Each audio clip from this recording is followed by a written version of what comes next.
ఈ వీడియోలో మనం కైనమెటిక్స్ ఆఫ్ సర్క్యులర్ మోషన్ చూస్తాము. అంటే ఇప్పుడు దాకా మీరు నేర్చుకున్న అంటే motion a straight line, motion a plane, ఈ motion a 1 dimension, motion a 2 dimension, ఇలా ఈ 2 చాప్టర్లో మీరు నేర్చుకున్నదంతా కూడా లీనియర్ మోషన్ మీద నేర్చుకున్నారు. అంటే బాడీ ఇలా రోడ్డు మీద వెళ్తున్నప్పుడు దాని మోషన్ మీరు అర్థం చేసుకున్నారు. అది ఎంత దూరం ఎక్కడ ఉంది పొజిషన్, ఎంత దూరం వెళ్తూ ఉంది, ఎంత టైంలో, వెలాసిటీ, ఆ వెలాసిటీ ఎలా మారుతుంది, యాక్సలరేషన్, ఈ విషయాలన్నీ నేర్చుకున్నారు. అంటే you learn all about straight line motions. అర్థమైందా? కానీ ఇదే టెర్మినాలజీని, అంటే ఇదే విషయాన్ని, పొజిషన్ కానీ యాక్సలరేషన్స్ ఇవన్నీ కూడా సర్క్యులర్ మోషన్లో అప్లై చేయడానికి ట్రై చేస్తాం. సో ఇప్పుడు కైనమెటిక్స్ ఆఫ్ సర్క్యులర్ మోషన్ నేర్చుకుంటున్నాం అనమాట. అంటే మీరు కైనమెటిక్స్లో ఆ 2 చాప్టర్లో ఏవైతే నేర్చుకున్నారో అదంతా కూడా ఇప్పుడు సర్క్యులర్ మోషన్కి ట్రాన్స్ఫార్మ్ చేస్తాం. Very easy. ఇప్పటిదాకా మీరు motion a straight line, motion a plane నేర్చుకుంటేనే, అది క్లియర్గా వస్తేనే you can successfully transform all that knowledge into circular motion అన్నమాట. వాటన్నిటికీ కూడా లింక్స్ డిస్క్రిప్షన్లో ఉంటాయి. అవన్నీ చూసిన తర్వాతే if you are well familiar with all kinematics in straight line motion and plane, then you can easily understand what it is to be circular అని చెప్పేసి. సో నా పేరు Shivakumar. Let's start. Okay, kinematics of circular motion, right. So ఇప్పటి నుంచి మీరు మీ particle ఏదైతే ఉందో, body ఏదైతే ఉందో అంతకుముందు ఇలా వెళ్ళేది, లేకపోతే ఇలా ఏదో ప్రొజెక్టైల్ నేర్చుకున్నారు, ప్రొజెక్టైల్లో వెళ్ళింది వేసామని చెప్పేసి. ఇప్పుడు అంతా కూడా ఈ వీడియోలో అంతా కూడా మీ పార్టికల్స్ ఇలా తిరుగుతూ ఉంటాయి, సర్కిల్లో తిరుగుతూ ఉంటాయి, రేడియస్ సమ్ ఆర్తో తిరుగుతూ ఉంటాయి అన్నమాట. ఇప్పుడు ఇది తిరిగేటప్పుడు దీనికి ఒక వెలాసిటీ ఉంటుంది, అవునా? దీనికి ఒక వెలాసిటీ ఉంటుంది, v అనేది ఉంటుంది. మరి ఇక్కడ v ఉందనుకోండి, ఇక్కడ v ఉందనుకోండి, 2 వెలాసిటీస్ సేమేనా? వెలాసిటీ అంటే ఏంటి? Magnitude and direction. బికాజ్ అది వెక్టార్ కదా. ఇది v1 బార్ అనుకున్నాం అనుకోండి, ఇది వెక్టారు v1 బార్ వెలాసిటీ అయితే ఇది కూడా v1 బార్ అవుతుందా? అవ్వదు, v2 బార్ అవుతుంది. ఇక్కడ ఉన్న వెక్టార్ యొక్క మ్యాగ్నిట్యూడ్ v, ఇక్కడ ఉన్న వెక్టార్ యొక్క మ్యాగ్నిట్యూడ్ v. అంటే మ్యాగ్నిట్యూడ్స్ ఏమైనంత మాత్రాన వెక్టార్స్ ఈక్వల్ అవుతాయా? అవ్వో, డైరెక్షన్ కూడా ఈక్వల్ అవ్వాలి. సో ఒక బాడీ vతో తిరుగుతుంది అంటే, v వెలాసిటీతో తిరుగుతుంది అంటే, v స్పీడ్తో తిరుగుతుంది అంటే కాన్స్టెంట్ స్పీడ్తో తిరుగుతుందని కానీ కాన్స్టెంట్ వెలాసిటీతో తిరుగుతుందని కాదు. అది మనం క్లియర్గా అర్థం చేసుకోవాలి. సో v అనే స్పీడ్తో ఒక సర్కిల్లో ఒక పార్టికల్ తిరుగుతుంది అంటే కాన్స్టెంట్ స్పీడ్తో తిరుగుతుంది కానీ కాన్స్టెంట్ వెలాసిటీతో కాదు అని. అర్థమైందా? సో అది క్లియర్గా గుర్తుపెట్టుకోవాలి. కాన్స్టెంట్ వెలాసిటీ ఉండదు సర్క్యులర్ మోషన్లో. ఎందుకంటే సర్క్యులర్ మోషన్ అంటేనే డైరెక్షన్ చేంజ్ చేసుకోవడం. మరి డైరెక్షన్ చేంజ్ అయితే మరి ఏమైపోతుంది? వెలాసిటీ కూడా చేంజ్ అయినట్టే. స్పీడ్ కాన్స్టెంట్గా ఉండొచ్చు. So in this situation speed is constant. అంటే ఇలా ఉండొచ్చు సర్క్యులర్ మోషన్లో, ఉండాలని ఏం లేదు, ఉండొచ్చు. స్పీడ్ ఈజ్ కాన్స్టెంట్ ఉండొచ్చు, but velocity is not constant. Velocity is not constant. అలా ఉందనుకోండి, దాన్ని మనం ఏమంటామంటే if speed is constant, then we call that as uniform circular motion. Uniform circular motion రాసుకోవాలి ఇది. So what is uniform circular motion? If a particle is revolving along a circle, ఓకేనా, along the circumference of a circle with constant speed. అంటే కానీ velocity same కాదండి, direction మారుతూ ఉంటుంది. Velocity speed ఎప్పుడు కూడా కాన్స్టెంట్ కాదు సర్క్యులర్ మోషన్లో. డైరెక్షన్ మార్చుకోవడం అంటే వెలాసిటీ మారడం అంటే వెలాసిటీ కాన్స్టెంట్ కాదు. So since velocity is not constant,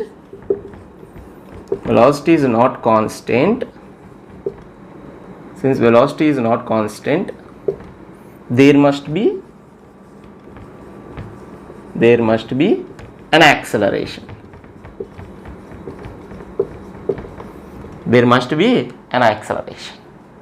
ఇప్పుడు స్పీడ్ కాన్స్టెంట్ పెట్టే మనం సింపుల్గా అర్థం చేసుకోవడం కోసం స్పీడ్ కాన్స్టెంట్ పెడితే దాన్ని మనం ఏమన్నాం? యూనిఫామ్ సర్క్యులర్ మోషన్, UCM అంటాం దాన్ని క్యూట్గా. యూసీఎం అని చాలా ముద్దుగా పిలుస్తాం దాన్ని, uniform circular motion. Uniform circular మోషన్లో ఏది కాన్స్టెంట్ కాదు, వెలాసిటీ కాన్స్టెంట్ కాదు, గుర్తుపెట్టుకోవాలి. అదేవిధంగా సింప్లెస్ట్ సర్క్యులర్ మోషన్ అనమాట. స్పీడ్ కూడా మార్చుకోవచ్చు. స్పీడ్ మారిపోతుంది అనుకోండి, దాన్ని ఏమంటాం నాన్ యూనిఫామ్ సర్క్యులర్ మోషన్. అర్థమైందా? బట్ దాని గురించి వెళ్దాం, నాన్ యూనిఫామ్ గురించి కూడా మనం ఆలోచిద్దాం. కానీ ఫస్ట్ యూనిఫామ్ సర్క్యులర్ మోషన్ ఆలోచిస్తే మీకు ఈజీగా బేసిక్స్ అర్థమైపోతాయి. అందుకనే ఇక్కడ మీరు అర్థం చేసుకోవాల్సిన బేసిక్ ఏంటంటే velocity is not constant, that means there must be an acceleration. Okay, acceleration ఉండాలి. అది ఎలా ఉంటుంది ఆ యాక్సలరేషన్ అంటే టువర్డ్స్ సెంటర్ ఉంటుంది. అది ఎలా ఉంటుంది, ఎందుకు వస్తుంది అలాగనే చూద్దాం. టువర్డ్స్ యాక్సలరేషన్ ఈ విధంగా ఉంటుంది. టువర్డ్స్ యాక్సలరేషన్ టువర్డ్స్ సెంటర్ ఉంటుంది. ఆ యాక్సలరేషనే ఈ వెలాసిటీని ఏం చేస్తూ ఉంటుంది, మారుస్తూ ఉంటుంది. సో ఇక్కడ ఆ యాక్సలరేషను ఇలా పనిచేస్తుంది అన్నమాట. అలాగే ఇక్కడ వెలాసిటీ ఇది ఉంది కదా, స్పీడ్ కాన్స్టెంట్ పెడతాం ప్రతి దగ్గర కూడా, speed constant. That doesn't mean velocity constant. దీన్ని చాలాసార్లు స్ట్రెస్ చేస్తున్నాను. అలాగే ఇక్కడ కూడా ఏముంటుంది, సేమ్ అదే ఏ ఉంటుంది. ఇక్కడ ఎవరు ఉంటారు, అదే ఏ ఉంటుంది. That A is also fixed in magnitude. దీని మ్యాగ్నిట్యూడ్ ఫిక్స్డ్ ఉంటుంది, ఎందుకంటే వి ఫిక్స్డ్గా ఉంది కదా, ఈ ఏ కూడా ఫిక్స్డ్గానే ఉంటుంది. కానీ డైరెక్షన్ మారిపోతుందిగా, ఈ వి ఇక్కడ ఉంటే ఏ ఇక్కడ ఉంటుంది, వి ఇక్కడ ఉంటే ఏ ఇక్కడ ఉంటుంది, వి ఇక్కడ ఉంటే ఏ ఇక్కడ ఉంటుంది. అంటే యాక్సలరేషన్ డైరెక్షన్ కూడా మారుతుందంటే యాక్సలరేషన్ వెక్టార్ కాన్స్టెంటా? కాదు. కానీ దాని మ్యాగ్నిట్యూడ్ కాన్స్టెంట్. ఎందుకు? వి కాన్స్టెంట్ ఉంది కాబట్టి. దాన్నే మనం టువర్డ్స్ సెంటర్ ఉంది కాబట్టి సెంట్రిపిటల్ యాక్సలరేషన్ అంటాం. ఏమంటాం? సెంట్రిపిటల్ యాక్సలరేషన్ అంటాం. చాలా జాగ్రత్తగా గుర్తుపెట్టుకోవాలి. So there must be an acceleration. We call that as centripetal acceleration or radial acceleration. Radial అని ఎందుకంటాం? రేడియల్ యాక్సలరేషన్ అని ఎందుకంటాం చూడాలి. రేడియల్ అని ఎందుకంటాం? రేడియస్ వైపుగా ఉంది కాబట్టి దాన్ని రేడియల్ అంటాం. ఎందుకంటే రేడియల్ అని రేడియస్ వెక్టార్ వైపుగా ఉంది కదా, ఇదో రేడియస్ వెక్టార్, ఇదో రేడియస్ వెక్టార్, ఇదో రేడియస్ వెక్టార్. రేడియస్ వెక్టార్ వైపుగా ఉంది కాబట్టి దాన్ని రేడియల్ యాక్సలరేషన్ అంటాము. సెంటర్ వైపుగా ఉంది కాబట్టి సెంట్రల్ యాక్సలరేషన్ అంటాము. అర్థమైందా? సో ఇది చాలా జాగ్రత్తగా అర్థం చేసుకుంటే మనం ఇంకా సర్క్యులర్ మోషన్లోకి వెళ్దాం. సో సర్క్యులర్ మోషన్, ఇప్పుడు మనం సర్క్యులర్ మోషన్లో ఏం అర్థం చేసుకున్నాం? ఒకవేళ ఒక వస్తువు కాన్స్టెంట్ స్పీడ్తో సర్కిల్లో తిరుగుతూ ఉంటే దాన్ని మనం ఏమంటాం? యూనిఫామ్ సర్క్యులర్ మోషన్ అంటాము. కాన్స్టెంట్ స్పీడ్తో తిరుగుతుంది కదా అని కాన్స్టెంట్ వెలాసిటీ ఉన్నట్టా? కాదు. కాన్స్టెంట్ వెలాసిటీ లేనప్పుడు దానికి ఒక యాక్సలరేషన్ ఉన్నట్టేగా. ఉన్నది అంటే దాన్ని మనం ఏం పిలుస్తున్నాం? Centripetal acceleration or radial acceleration అని పిలుస్తున్నాము. Centripetal acceleration or radial acceleration అని పిలుస్తున్నాం. అంటే ఏదైనా ఒక వస్తువు సర్కిల్లో తిరగాలి అంటే అది కాన్స్టెంట్ స్పీడ్తో తిరిగి ఉండొచ్చు, లేదా స్పీడ్ కూడా మారచ్చు. But there must be an acceleration called centripetal acceleration. ఇప్పుడు యూనిఫామ్ సర్క్యులర్ మోషన్లో ఎవరు ఉంటారు? సెంట్రిపిటల్ యాక్సలరేషన్ ఉంటుంది. ఆ సెంట్రిపిటల్ యాక్సలరేషన్ వెలాసిటీని మారుస్తూ తిప్పుతూ ఉంటుంది. ఈ విషయం బాగా అర్థం చేసుకోవాలి. పాజ్ చేసుకుని ఇవన్నీ రాసుకోవాలి. ఓకే, ఇప్పుడు మనం ఏం చేద్దామంటే, ఇది మీకు అర్థమైంది కదా. ఇప్పుడు వెలాసిటీ స్పీడ్ కాన్స్టెంట్గా ఉంటే యూనిఫామ్ సర్క్యులర్ మోషన్ ఉంటుందని. ఒకవేళ స్పీడ్ కాన్స్టెంట్ కాకపోతే దాన్ని ఏమంటాం? నాన్ యూనిఫామ్ సర్క్యులర్ మోషన్ ఉంటుంది. దాని గురించి కూడా చూద్దాం. ఇది చెరిపేస్తుంది.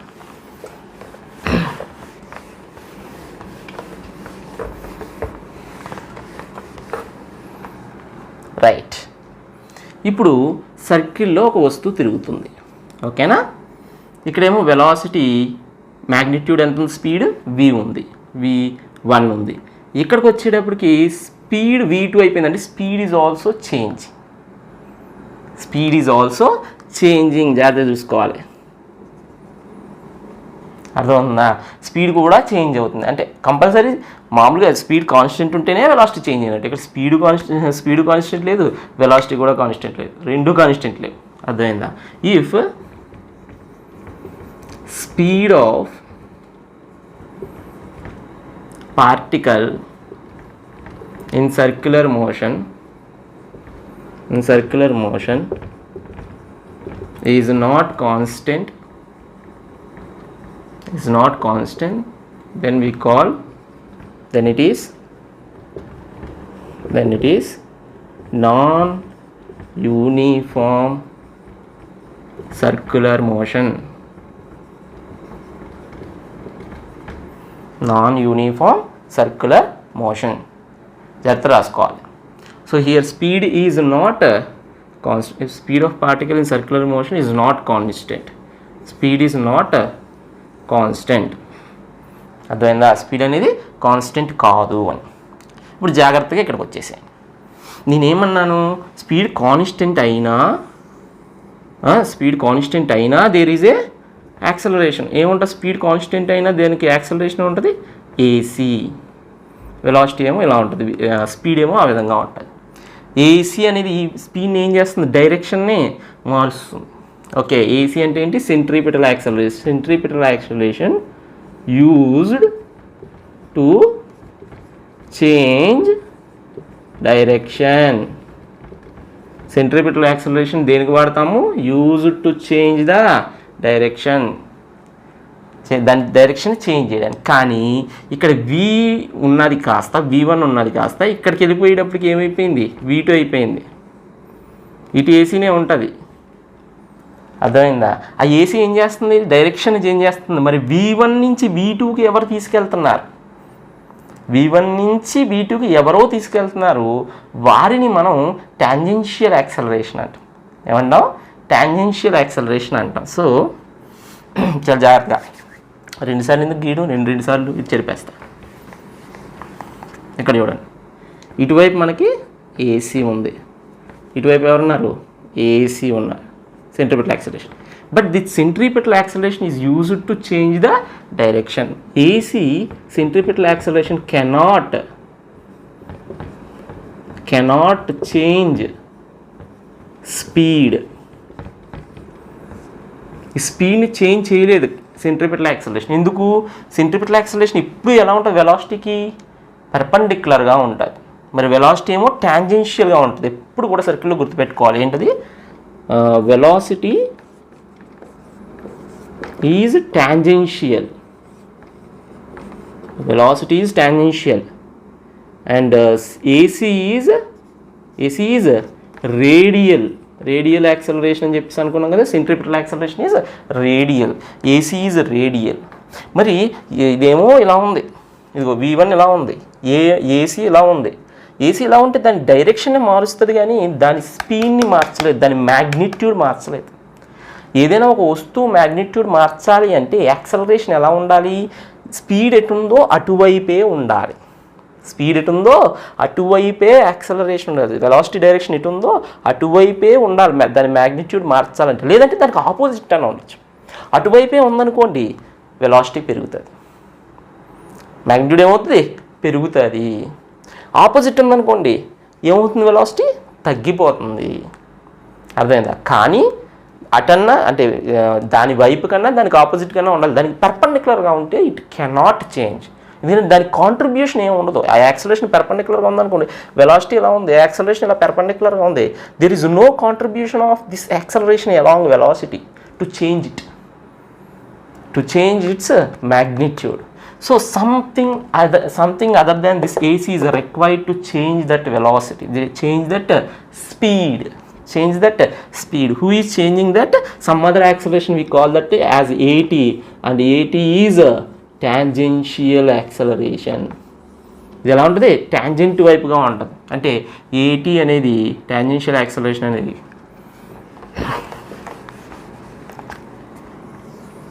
చూడాలి, జాగ్రత్త చూడాలి.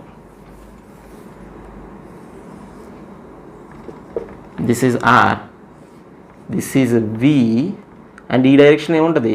AT tangential acceleration. ఈ డైరెక్షన్ ఎవరు ఉంటారు? AC. అర్థమైందా? AT ఏమో ఎలాగ ఉంటుంది. సూప్ చూడండి, AT is called tangential acceleration. ఎందుకు వాడతాం దీన్ని? AT ఎందుకు ఉపయోగపడుతుంది మనకి? To change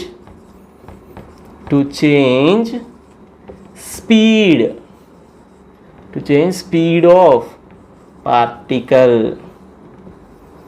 to change speed of particle. అంటే ఏటీని ఎలా రాసుకోవచ్చు, ఏటీని d/dt అంటే rate of change of velocity అని రాయకూడదు, స్పీడ్ అని రాయాలి. స్పీడ్ అంటే ఏంటి, మ్యాగ్నిట్యూడ్ అని. అంటే ఇలాగా ఏటీని నువ్వు dv/dt అని రాసేయకూడదు, dv/dt అని మ్యాగ్నిట్యూడ్ అని పెట్టాలి. ఓన్లీ దాని యొక్క మ్యాగ్నిట్యూడ్ రేట్ చేంజ్నే మనం టాంజెన్షియల్ యాక్సలరేషన్ అంటున్నాం. అర్థమైందా? జాగ్రత్తగా అర్థం చేసుకోవాలి. ఇక్కడ రెండు యాక్సలరేషన్స్ ఉన్నాయి.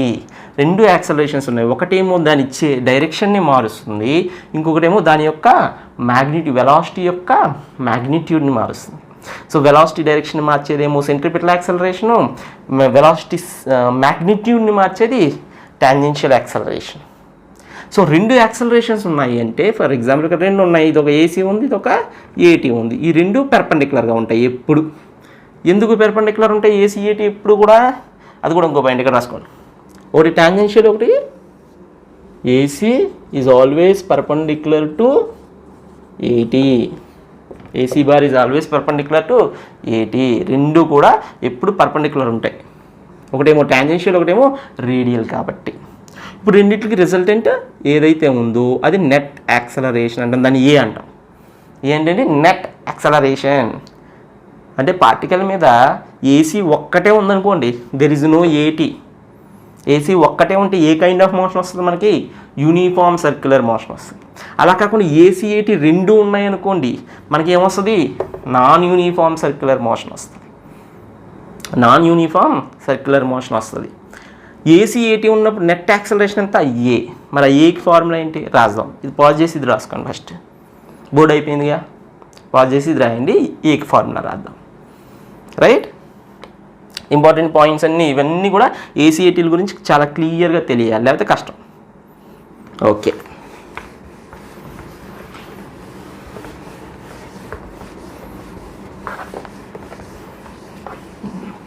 ఇప్పుడు రిజల్టెంట్ చూద్దాం. ఇప్పుడు ఏటీ ఎలా ఉందిగా, ఇది ఏటీ. ఏసీ ఎలా ఉంటుంది? ఈ డైరెక్షన్లో ఉంటుంది ఏసీ. చాలా జాగ్రత్త చూడాలి. రిజల్టెంట్ ఎలా ఉంటుంది? ఇలా ఒక ప్యారలోగ్రామ్ డ్రా చేసుకుంటే అది యాక్చువల్లీ పెర్పెండిక్యులర్ ఉంది కాబట్టి ఒక రెక్టాంగిల్ వస్తుంది, ఏ విధంగా వస్తుంది. ఇలా ఏ వచ్చినప్పుడు ఏ ఎలా రాయొచ్చు మరి? ఈ రెండు పెర్పెండిక్యులర్ ఉన్నాయి కదా, ప్యారలోగ్రామ్లో అప్లై చేస్తే a is equals to √AC² plus AT². కాస్ట్ ఇట్ ఏమైపోద్ది? 0 అయిపోద్ది. ఎందుకు? కాస్ట్ 90 అంతా 0. ప్యారలోగ్రామ్లలో నువ్వు అప్లై చేసావు అనుకో, A² plus B² plus 2AB cost it. 2AB cost it ఏమైపోయింది? 0 అయిపోయింది. ఎందుకంటే 90 డిగ్రీస్ కదా, మరి రెండింటి మధ్యలో 90 డిగ్రీస్ ఉంది కాబట్టి. Okay, right. అలా కాకుండా మనకి ఈ యాంగిల్ కూడా కావాలి. అంటే ఏటీ నుంచి ఎంత దూరంలో నెట్ ఉంది, అర్థమైందా? లేకపోతే నువ్వు ఏసీ నుంచి కూడా కనుక్కోవచ్చు, నీ ఇష్టం. నీకు ఎక్కడి నుంచి యాంగిల్ కావాలంటే అక్కడి నుంచి కనుక్కోవచ్చు. ఫర్ ఎగ్జాంపుల్ tan α రాద్దాం. అంటే ఇక్కడి నుంచి ఎంత దూరంలో ఉంది. ఇది ఏసీ అయితే ఇది కూడా ఏముంది? ఏసీఏ. So tan α is equals AC/AT.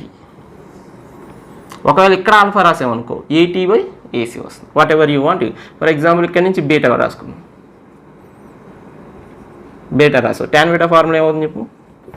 tan beta is equals to AT రాసామనుకో, AT/ఆపోజిట్/అడ్జసెంట్. అడ్జసెంట్ అంటే AC. అలాగన్నా రాసుకోవచ్చు, మీ ఇష్టం. సో నీకు మ్యాగ్నిట్యూడ్ తెలిసిపోయింది, డైరెక్షన్ కూడా తెలిసిపోయింది. యాంగిల్ అంటే డైరెక్షన్ కదా, డైరెక్షన్ కూడా మనకి తెలిసిపోయింది నెట్ యాక్సలరేషన్కి. సో ఈ అర్థం చేసుకోవడం ద్వారా మీకు ఏమర్థమైంది? యూనిఫామ్ సర్క్యులర్ మోషన్ గురించి, నాన్ యూనిఫామ్ సర్క్యులర్ మోషన్ గురించి. యూనిఫామ్ సర్క్యులర్ మోషన్లో ఎవరు ఉండాలి? కంపల్సరీ సెంట్రిపిటల్ యాక్సలరేషన్ ఉండాలి. నాన్ యూనిఫామ్ సర్క్యులర్ మోషన్లో సెంట్రిపిటల్ యాక్సలరేషన్తో పాటు ఎవరు ఉంటారు? Tangential acceleration. So net acceleration a ఉంటుంది. ఆ ఏ ఫార్ములా ఏంటి? స్టార్ ఫార్ములా ఏది. కానీ మీకు ఒక విషయం తెలియదు, మనం ఇంకా ఏసీ ఫార్ములా తెలియదు, మాకు ఏటీ ఫార్ములా ఏం తెలియదు మనకి. కానీ మనం ఏమేమి ఉంటాయో నేర్చుకుంటున్నాం. అవేంటి ఫార్ములా అన్నీ చూద్దాం. బట్ ఫస్ట్ కాన్సెప్చువల్గా ఏమేమి ఉంటాయి, వాటి యొక్క పాత్ర ఏంటి సర్క్యులర్ మోషన్లో అనేది మీరు క్లియర్గా అర్థం చేసుకోవాలి. ఆ తర్వాత ఫార్ములాస్ ఆటోమేటిక్గా మీకు వచ్చేస్తాయి, అర్థమవుతాయి ఎలా వచ్చినాయి ఏంటి అనేది. ఓకేనా? సో ఇక్కడ uniform circular non uniform circular motion, uniform circular motion అన్నాం కదా. మరి ప్రాక్టికల్ లైఫ్లో యూనిఫామ్ సర్క్యులర్ మోషన్ అంటే ఏం చెప్పచ్చు? ఎగ్జాంపుల్ అంటే ఏం చెప్తావు? Uniform circular motion, example of uniform circular motion. So uniform circular మోషన్కి ఏం కాన్స్టెంట్ ఉండాలి? స్పీడ్ కాన్స్టెంట్ ఉండాలి, సర్క్యులర్ మోషన్లో తిరగాలి. అంటే ఏం చెప్పచ్చు? శాటిలైట్స్ చెప్పచ్చు. Satellites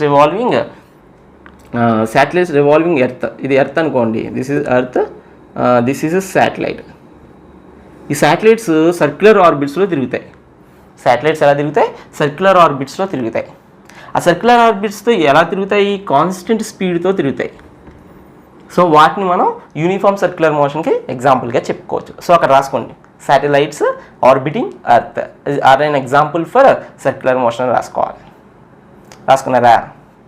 satellites orbiting earth with constant speed are example for uniform circular motion. అంతేకాకుండా ఒక క్లాక్ ఉంది, క్లాక్లో మినిట్స్ హ్యాండ్ ఉంది, దట్ ఈస్ మినిట్స్ హ్యాండ్. ఆ మినిట్స్ హ్యాండ్ తిరుగుతుందిగా, ఈ విధంగా తిరుగుతుంది కదా క్లాక్ వైజ్ డైరెక్షన్లో. This tip is making what? Circular motion with constant speed. The tip of hand is making a circular motion. The tip of hand is making a circular motion and that tip is moving with constant speed. So tip of hand of minute's hand. Tip of minute's hand, right? Correct. Tip of minute's hand is making a uniform circular motion. అలా చెప్పచ్చు. మరి non యూనిఫామ్కి example ఏంటి? Non uniform circular motion, NUCM. అది UCM, ఇది NUCM, non uniform. Okay, non అని రాద్దాం, లేకపోతే నాన్ యూనిఫామ్ సర్క్యులర్ మోషన్. దానికి ఎగ్జాంపుల్ ఏం చెప్పచ్చు? Simple pendulum. Simple pendulum any oscillatory motion మనం any what you call this oscillating motion మనం నాన్ యూనిఫామ్ సర్క్యులర్ మోషన్ అని చెప్పచ్చు. ఎందుకు? ఇక్కడికి వచ్చేటప్పటికి దీని వెలాసిటీ ఏమైపోతుంది? సింపుల్ పెండులంకి 0 అయిపోతుంది. సో స్పీడ్ ఇక్కడ 0, అందుకే అది వెనక్కి వస్తుంది. స్పీడ్ 0 అయిపోయి వెనక్కి వచ్చేటప్పుడు స్పీడ్ ఏమవుతుంది? పెరుగుతూ ఉంటుంది. మళ్ళీ ఇక్కడికి వెళ్ళేటప్పటికి ఏమైపోతుంది? స్పీడ్ 0 అయిపోతుంది. మళ్ళీ ఇలా వచ్చేటప్పటికి ఇక్కడ మ్యాక్సిమం స్పీడ్ వస్తుంది, అది మళ్ళీ ఇక్కడికి వచ్చేటప్పుడు 0 అయిపోతుంది. So oscillating simple pendulum is an example for non uniform circular motion. జాగ్రత్తగా ఎగ్జాంపుల్స్ కూడా అర్థం చేసుకుని రాసుకోవాలి. Simple pendulum is an example for non uniform circular motion. Uniform circular motion example ఎవరు? టిప్ ఆఫ్ మినిట్స్ హ్యాండ్ తీసుకోవచ్చు మనం, లేదంటే satellite revolving around earth కూడా తీసుకోవచ్చు. రాసుకోండి, పాజ్ చేసుకుని రాయాలి. రైట్, ఇప్పుడు మనం ప్యూర్గా సర్క్యులర్ మోషన్లోకి వెళ్దాం. ఇప్పుడు సర్క్యులర్ మోషన్లో మనం ట్రాన్స్లేటరీ మోషన్లో వాడిన టెర్మినాలజీ సరిపోదు. సర్క్యులర్ మోషన్లో దాన్ని మొత్తాన్ని మార్చేసేయాలి సర్క్యులర్ మోషన్లో ఒక టెర్మినాలజీని. అంటే ఇప్పుడు పొజిషన్ ఉందనుకోండి, మనం ఏం చెప్తాం? ఒక ఎక్స్ యాక్సిస్ తీసుకుంటాం, దాని మీద ఆరిజిన్ తీసుకుని రిఫరెన్స్ ఆరిజిన్గా తీసుకుని పొజిషన్ చెప్తాం. సర్క్యులర్ మోషన్లో అది కుదరదుగా, సర్క్యులర్ మోషన్లో అది కుదరదు. సో దీనికి మొత్తం మార్చేసేయాలి, అన్ని టెర్మినాలజీతో సహా అన్నీ మార్చేయాలన్నమాట. సో బేసిక్ టెర్మినాలజీ సర్క్యులర్ మోషన్కి ఏంటో చూద్దాం, ఓకేనా? ఇది అర్థం చేసుకోవాలి కంపల్సరీ, అప్పుడే మీకు బాగా అర్థం అవుతుంది సర్క్యులర్ మోషన్. అప్పుడు తర్వాత రేపు పొద్దున్న రొటేటరీ మోషన్ చాలా ఇంపార్టెంట్ చాప్టర్స్, అవన్నీ చదివినప్పుడు మీకు చాలా ఈజీగా అర్థమవుతాయి అన్నమాట. సో ఫస్ట్ ఏంటంటే మనం చూడాల్సింది angular position. Angular position, angular position. ఇప్పుడు సర్కిల్లో తిరుగుతున్న దానికి మనం ఎక్కడుందో చెప్పాలనుకోండి. ఎక్కడుందో చెప్పాలంటే మనకు 2 విషయాలు తెలియాలి. We need two things. ఒకటి, ఏదైనా ఒక రిఫరెన్స్ కావాలి, దాన్ని మనం ఏం తీసుకుంటాం? సెంటర్ తీసుకుంటాం. సెంటర్ని మనం ఏం తీసుకుంటాం? ఆరిజిన్ కింద తీసుకుంటాం. సెంటర్ని మనం ఆరిజిన్ కింద తీసుకుంటాం. That makes sense. Okay, circular మోషన్లో తిరుగుతుంది కాబట్టి సెంటర్ని ఆరిజిన్గా తీసుకుంటాం, కామన్ సెన్స్. తర్వాత ఒక రిఫరెన్స్ లైన్ తీసుకోవాలి. ఆ సెంటర్ నుంచి మనం ఏం చేసుకున్నాం? ఒక రిఫరెన్స్ లైన్ తీసుకున్నాం. So we required reference line to specify position. తర్వాత ఒక రిఫరెన్స్ లైన్ తీసుకున్న తర్వాత అది ఎక్కడుంటే, ఫర్ ఎగ్జాంపుల్ పార్టికల్ P దగ్గర ఉంది, పార్టికల్ ఇజ్ ఎట్ P, ఒక పలానా టైం దగ్గర పార్టికల్ ఎక్కడ ఉంది? P దగ్గర ఉంది. ఇప్పుడు దాని పొజిషన్ చెప్పాలంటే ఏం చెప్తావు? ఈ రిఫరెన్స్ లైన్ దగ్గర నుంచి ఆ లైన్, ఆ P అనే లైన్ యొక్క రేడియస్ ఎంత యాంగిల్ చేస్తుంది? P అనే రేడియస్ వెక్టారు, P దగ్గరకు ఉన్న రేడియస్ వెక్టారు ఈ రిఫరెన్స్ లైన్ దగ్గర నుంచి ఎంత యాంగిల్ చేస్తుంది అనేది తెలిస్తే ఆ టీటానే మనం ఏమంటామా? యాంగులర్ పొజిషన్ అంటాం. Theta is called angular position. ఎక్కడి నుంచి యాంగులర్ పొజిషన్ చెప్తున్నాను? What you require reference line. Require reference line. So ఒక రిఫరెన్స్ లైన్ దగ్గర నుంచి ఎంత యాంగిల్ చేస్తుంది చెప్తే దాన్ని మనం యాంగులర్ పొజిషన్ అంటాం. అది మనం స్ట్రైట్ లైన్ మోషన్ ఏం చేస్తాం? ఒక ఎక్స్ యాక్సిస్ తీసుకుని ఒక ఆరిజిన్ నుంచి ఎంత దూరంలో ఉందో చెప్పాం. ఇక్కడ ఒక లైన్ దగ్గర నుంచి ఎంత యాంగిల్లో ఉందో చెప్తే సరిపోతుంది, ఓకేనా? ఆ విధంగా మనం యాంగులర్ పొజిషన్ని చెప్తున్నాము. మరి టీటాకి యూనిట్స్ ఏంటి? రేడియన్స్. ఓకేనా. టీటాకి యూనిట్స్ ఏంటి? రేడియన్స్. దాని గురించి మాట్లాడదాం. ప్రస్తుతానికి ఇది రాయండి. ఓకేనా, రైట్.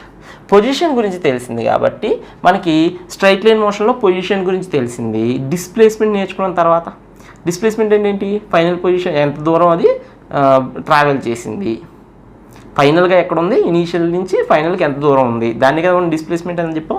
ఇక్కడ కూడా మనకి యాంగులర్ డిస్ప్లేస్మెంట్ గురించి మాట్లాడాలి. దాని గురించి మాట్లాడాలి. యాంగులర్ డిస్ప్లేస్మెంట్, యాంగులర్ డిస్ప్లేస్మెంట్ దాన్ని మనం డెల్టా టీటా అంటాం. ఏమంటామమ్మా? డెల్టా టీటా అంటాం. అంటే టీటా దగ్గర నుంచి కొద్దిగా ఇది చేంజ్ అయింది, కొద్దిగా ఇక్కడికి ముందుకెళ్ళింది. ఎంత కొద్దిగా ముందుకెళ్ళింది అంటే డెల్టా టీటా ముందుకెళ్ళింది. ఎంత ముందుకెళ్ళింది? Delta theta ముందుకెళ్ళింది. అంటే ఇంకొంచెం క్లియర్గా రాద్దాం, ఇంకా క్లియర్గా రాద్దాం. ఇది reference line. T is equals to T1 దగ్గర పార్టికల్ ఇక్కడ ఉంది. ఎంత యాంగిల్ చేస్తుంది అంటే θ1 యాంగిల్ చేస్తుంది. అది ఇక్కడికి వచ్చింది. ఎప్పుడు? T is equals to T2 దగ్గర. ఓకేనా. డిఫరెన్స్ ఎంత? Delta theta. డిఫరెన్స్ ఎంతమ్మా? Delta theta. రెండింటికి స్మాల్ టైం. ఆ స్మాల్ టైంలో θ1 నుంచి ఎక్కడికి వచ్చిందంటే θ2కి వచ్చింది. ఎక్కడికి వచ్చింది? θ2కి వచ్చింది. అప్పుడు వాట్ ఈస్ ద డిస్ప్లేస్మెంట్ అంటే ఏమంటావు? Delta theta is equals to θ2 minus θ1. చూడాలి, జాగ్రత్తగా చూడాలి. P అనే point particle T is equals to T1 దగ్గర, T ఈజ్ ఈక్వల్స్ T1 దగ్గర P దగ్గర ఉంటే ఆ P దగ్గర నుంచి ఇక్కడికి వచ్చేసింది అన్నమాట. Q దగ్గరికి వచ్చింది అనుకోండి. P దగ్గర నుంచి Q దగ్గరికి వచ్చేసింది. ఎంత టైంలో? డెల్టా T టైంలో. అప్పుడు ఎక్కడి నుంచి θ1 నుంచి θ2కి వచ్చింది. సో డిస్ప్లేస్మెంట్ ఎంత అయ్యింది అంటే ఏం చెప్తావు? ఫైనల్ θ2 మైనస్ ఇనీషియల్ θ1 చేసేస్తే మనకి డిస్ప్లేస్మెంట్ వచ్చింది. సో డెల్టా టీటాని మనం ఏమంటామమ్మా? డెల్టా టీటాని యాంగులర్ డిస్ప్లేస్మెంట్ అంటాం. యూనిట్స్ ఏంటి? SI units radians. S units ఎన్నో ఉంటాయి? రేడియన్స్లో ఉంటాయి. మనకి మిగతా డిగ్రీకి, టీటాకి, యాంగిల్కి వేరే యూనిట్స్ కూడా ఉన్నాయి. డిగ్రీ అని, అవునా? డిగ్రీ అని, రెవల్యూషన్స్ అని కూడా అంటాం. ఒక రెవల్యూషన్ అయింది, 2 రెవల్యూషన్స్ అయిందని. ఒక రెవల్యూషన్ అయింది అంటే 1 రెవల్యూషన్ ఈజ్ ఈక్వల్ టు ఎన్ని రేడియన్స్? 2π రేడియన్స్. చాలా జాగ్రత్త గుర్తుపెట్టుకోవాలి. 1 రెవల్యూషన్ అయింది అంటే ఎంత డిస్ప్లేస్ అయినట్టు? ఇక్కడ స్టార్ట్ అయ్యి ఇలా తిరిగి ఇక్కడ దాకా వచ్చింది, ఎంత డిస్ప్లేస్ అయినట్టు? 2π రేడియన్స్ డిస్ప్లేస్ అయినట్టు. So 1 revolution is equals to 2π radians. That is equals to 360 degrees. జాగ్రత్త చూసుకోవాలి. 2π రేడియన్స్ అంటే ఎంత? 360 degrees. కన్వర్షన్ అది ఈజీగా చేసుకోవడానికి ఉంటుంది మీరు తెలుసుకుంటే. 2π రేడియన్స్కి ఎన్ని డిగ్రీస్ వస్తాయి? 360 degrees వస్తాయి, గుర్తుపెట్టుకోవాలి. ఓకేనా. ఇప్పుడు ఈ డెల్టా టీటా అనేది వెక్టారా, స్కేలారా? యాంగులర్ డిస్ప్లేస్మెంట్ అనేది వెక్టారా, స్కేలార్? జాగ్రత్తగా, వెరీ వెరీ ఇంపార్టెంట్ చూసుకోవాలి. నేను ఇది రాసుకొని చెప్తాను, పాజ్ చేసి ఇది రాసుకోండి. ఓకేనా, పాజ్ చేసి రాసుకున్నారా? రైట్. ఇప్పుడు డెల్టా టీటా వెక్టారా లేకపోతే స్కేలారా చూద్దాం. ఇది స్కేలార్ అవుతుంది, వెక్టార్ అవుతుంది, రెండూ అవుతుంది కండిషన్ ప్రకారం. If delta theta is very small, then delta theta is a vector. అంటే angular displacement is a vector. Very very important. ఎప్పుడు? స్మాల్ ఉన్నప్పుడే. ఇఫ్ స్టార్ పాయింట్ గుర్తుపెట్టుకోవాలి, star point. If delta theta is finite అంటే considerable, you can give a big value అనమాట. Finite value అంటే big value అని finite big value అని రాద్దాం. Okay, అర్థం కావడానికి. టెక్స్ట్ బుక్లో ఉండకపోవచ్చు, మీకు అర్థం కావడానికి. Finite big value, then delta theta is a scalar. చాలా జాగ్రత్తగా గుర్తుపెట్టుకోవాలి. ఎందుకు అలాగా చూద్దాం. ఎందుకు అలాగంటే దిస్ వన్ ఇక్కడ రాద్దాం. ఇక్కడ స్కేలార్ ఇక్కడ కంటిన్యూ చేద్దాం. Since large angles do not obey commutative law.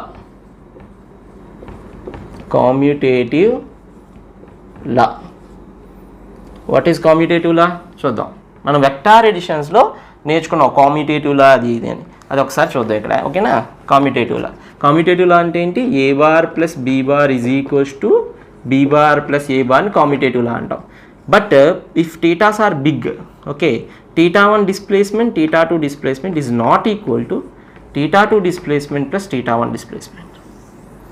That is why it is a scalar. But delta θ1 plus delta θ2 is equal to delta θ2 plus delta θ1. అంటే స్మాల్ యాంగిల్స్ యాడ్ చేసినప్పుడు they obey commutative law. That is why it is a vector. Therefore small delta theta is a vector. ఎందుకు అలాగా చూద్దాం, ఇంకా బాగా అర్థం చేసుకుందాం. కానీ ఫస్ట్ పాయింట్ అర్థం చేయాలి, ఈ పాయింట్ గుర్తుపెట్టుకోవాలి. If delta theta is very small, delta theta is a vector. If delta theta is large, then it does not obey commutative law. That is why it is a scalar. Next, so delta thetas are bigger ones here. θ1 plus θ2 is not equal to θ2 plus θ1. But if delta thetas are very small, okay, అందుకే దీన్ని డెల్టాస్తో నేను represent చేశాను. దీన్ని θ1 అన్నాను. θ1 ఎందుకన్నానంటే పెద్దవి కాబట్టి దాన్ని delta అని రిప్రజెంట్ చేయకుండా కొంచెం పెద్దగా కనిపించేలా θ1 అని రాసాం. సో దిస్ ఒబేస్ కామ్యూటేటివ్, అందుకే దీన్ని స్మాల్ డెల్టా టీస్ మనం ఏమన్నాం, వెక్టార్స్ అన్నాం. అది ఒకసారి చదివింది, అక్కడ ఏదో బుక్ ఉంది కదా, బుక్తో ట్రై చేయాలి. ఇక్కడ చూడండి, జాగ్రత్త చూడాలి, ఇక్కడ అర్థం చేసుకోవాలి. ఓకేనా, ఇది ఒక యాక్సిస్ తీసుకున్నాను. This is one axis, this is one axis, this is one axis, this is one axis. And I rotate all things in clock wise డైరెక్షన్లో తిప్పుతాను. ఓకేనా, ఫస్ట్ θ1ని 90 degrees తీసుకుందాం. నెక్స్ట్ θ1 ఏం తీసుకుందాం, 90 degrees. θ2ని కూడా 90 degrees. θ1ని 90 degrees, θ2ని కూడా 90 degrees తీసుకుందాం. First axis ఏది తీసుకున్నాం, ఇది ఫస్ట్ యాక్సిస్, మీ వైపు ఉందో ఇది ఫస్ట్ యాక్సిస్, ఇది సెకండ్ యాక్సిస్. ఓకేనా, this is first axis, this is second axis. జాగ్రత్త, ఇది ఫస్ట్ యాక్సిస్, క్లాక్ వైజ్ తిప్పుతున్నా చూడండి, ఇలా ఉంది కదా, జాగ్రత్త చూడాలి. క్లాక్ వైజ్ తిప్పుతున్నాను, 90 degrees తిప్పేసా. θ1 అయిపోయిందా, θ1 అయిపోయింది. θ2 ఇది కదా యాక్సిస్, దీనికి క్లాక్ వైజ్ తిప్పా, ఈ యాక్సిస్కి క్లాక్ వైజ్ తిప్పా. చూడండి, తిప్పామా, రైట్. సో ఇప్పుడు ఇలా క్లాక్ వైజ్ తిప్పాను కదా, ఇప్పుడు చూడండి ఇలా వచ్చింది కాన్ఫిగరేషన్. మీకు ఏం కనిపిస్తుంది పుస్తకంలో, ఇదేం కనిపించట్లేదు, సైడ్స్ కనిపించట్లేదు, ఇది ఒకటే కనిపిస్తుంది. స్క్రీన్ షాట్ తీసుకోవాలి. ఓకేనా, దిస్ ఇస్ θ1 ప్లస్ θ2, θ1 ప్లస్ θ2. మళ్ళీ వెనక్కి వెళ్ళిపోదాం, వెనక్కి వచ్చి. ఓకేనా, ఇప్పుడు మళ్ళీ ఇనిషియల్ పొజిషన్ నుంచి ఇది చేద్దాం. θ2 ప్లస్ θ1, θ2 ప్లస్ θ1 అంటే ఇదిగో చూడు, ఇదేమో ఫస్ట్ యాక్సిస్, ఇది సెకండ్ యాక్సిస్ కదా. ఇప్పుడు సెకండ్ యాక్సిస్ది ఫస్ట్ చేయాలి, ఇది సెకండ్ యాక్సిస్ ఫస్ట్ చేయాలి, చేసా. ఇప్పుడు ఫస్ట్ యాక్సిస్ చేయాలి, ఫస్ట్ యాక్సిస్ది చేసా. అర్థమైందా? ఇప్పుడు నీకు ఇంతకుముందు ఎలా కనిపించింది, ఇప్పుడు అలాగే కనిపిస్తుందా, కనిపించట్లే. సో θ1 ప్లస్ θ2 చేసినప్పుడు ఒకలాగా కాన్ఫిగరేషన్, θ2 ప్లస్ θ1 చేసినప్పుడు ఇంకోలాగా వచ్చింది నీకు కాన్ఫిగరేషన్. రెండు కూడా డిఫరెంట్, అందుకే నాట్ ఈక్వల్. ఇప్పుడు ఇదే ఎక్స్పెరిమెంట్ మనం దీంతో చేద్దాం. డెల్టా θ1 డెల్టా, ఇది ఓన్లీ 5 degrees తీసుకుందాం. This is 5 degrees, this is 5 degrees, ఓ ఇంకా తక్కువ తీసుకోవచ్చు. ఇదో 2 degrees, ఇదో 2 degrees తీసుకుందాం. ఓకేనా, ఫస్ట్ యాక్సిస్, మళ్ళా ఫస్ట్ యాక్సిస్ చోట కొద్దిగా స్మాల్ యాంగిల్, చోట యాంగిల్, స్మాల్ యాంగిల్. ఓకేనా, తిప్పా, ఇదిగో చూడు. తర్వాత ఇప్పుడు ఇంకో యాక్సిస్ ఏంటి, ఇది చూడు, ఇలా వచ్చింది. అర్థమైందా? నువ్వు స్క్రీన్ షాట్ తీసుకో, దీని పొజిషన్ ఇలాగే నెక్స్ట్ వస్తుందేమో చూడాలి. నెక్స్ట్ RHS చేసినప్పుడు మళ్ళీ LHS ఇక్కడే చేస్తున్నా చూడండి, ఇదే మళ్ళీ కన్ఫ్యూజన్ లేకుండా. ఓ 5 degrees తిప్పుదాం, పోయింది 5 degrees తిప్పా. ఓకే, θ1 తిప్పా చూడండి, టెంగ్. తర్వాత θ2 టెంగ్.